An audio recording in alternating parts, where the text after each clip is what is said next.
জাতি হিসেবে আমরা কখনোই মেরুদণ্ডহীন ছিলাম না, এখনো মেরুদণ্ডহীন নয়, তবে আমাদের মেরুদণ্ড দুর্বল হয়ে গেছে। মশকরা, এই জাতি প্রতিনিয়তই সকাল দুপুর রাত প্রতিনিয়তই মশকরার শিকার হচ্ছে। সকালবেলা বলা হয় কোনো ছাত্রদেরকে হয়রানি করা হবে না, বিকালবেলা দেখা যায় নাবালক ছাত্রদেরকে রিমান্ডে নেওয়া হয়। টেক্সট মেসেজ দিয়ে বলা হলো ডাটা সেন্টারে বিএনপি জামাতের সন্ত্রাসীরা হামলা চালিয়েছে, মেরামত করতে সময় লাগবে। দেখা গেল ডাটা সেন্টারে কোনো প্রকার হামলাই হয় নাই, সেখানে কোনো প্রকার ক্ষয়ক্ষতিও হয়নি। কোঠা আন্দোলনের 6 জন সমন্বয়ককে ডিবি হেফাজতে নিয়েছে তাদের নিরাপত্তার জন্য, অথচ তাদের মায়েরা বলছেন ডিবি হেফাজতে কিসের নিরাপত্তা, আমাদের ছেলে আমাদের কোলেই নিরাপদ। আমরা সকলেই জানি এই পৃথিবীর বুকে মায়ের কোলের চাইতে নিরাপদ জায়গা আর কোথাও নাই। 6 জন সমন্বয়ককে নিয়ে সেখানে খাবার টেবিলে বসিয়ে দেওয়া হয়েছে। তারপরে তাদের কাছ থেকে ভিডিও বার্তার মাধ্যমে আন্দোলনের প্রত্যাহারের একটি ঘোষণা দেওয়া হয়েছে।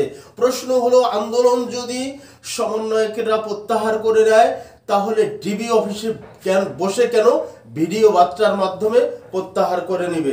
যাই হোক, তাদেরকে খাবার টেবিলে বসিয়ে নিয়েছে। ডিবি অফিসে যাকেই ধরে নিয়ে যায় তাকেই খাবার টেবিলে প্রথমে বসিয়ে দেয়, তারপরে ছবি তুলে ভিডিও করে সংবাদ মাধ্যমে প্রচার করা হয় তাদের ফেসবুকে। এই বিষয়টি নিঃসন্দেহে জাতির সাথে একটি মশকরা, এটি বলেছেন হাইকোর্ট।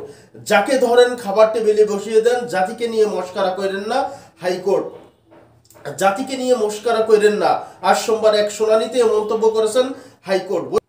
বৈষম্য বিরোধী ছাত্র আন্দোলনের কথিত আটক 6 জন সমন্বয়ককে অবিলম্বে মুক্তি দিতে ও দেশের বিভিন্ন স্থানে আন্দোলনকারীদের উপর গুলি না চালাতে নির্দেশনা চেয়ে করা রিটের শুনানিতে রাষ্ট্রপক্ষের উদ্দেশ্যে হাইকোর্ট এ মন্তব্য করেন। বিচারপতি মোস্তফা জামান ইসলাম ও বিচারপতি এস.এম. মাসুদ হুসাইন দোলনের সমন্বয়ে গঠিত হাইকোর্ট বেঞ্চে আজ বেলা 1:30টার দিকে ওই রিটের উপর শুনানি হয়।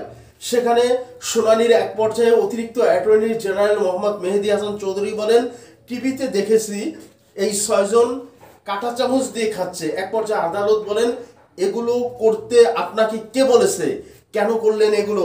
জাতিকে নিয়ে মশকরা করেন না, যাকে নেন ধরে একটি খাবার টেবিলে বসিয়ে দেন।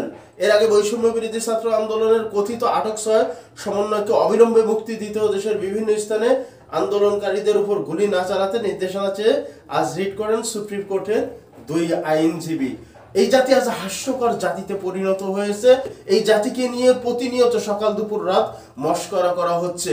একদিকে মায়া কান্না করা হচ্ছে, অন্যদিকে নৃশংসভাবে হত্যাযজ্ঞ চালানো হচ্ছে এবং প্রত্যেকটি আন্দোলনকে, প্রত্যেকটি বৈধ দাবিকে সেটিকে কৌশলে সহিংসতায় রূপ দিয়ে সেটির দোষারোপ অন্য একটি রাজনৈতিক দলের উপর চাপিয়ে তারপরে তাদের উপর ক্র্যাকডাউন চালানো হচ্ছে।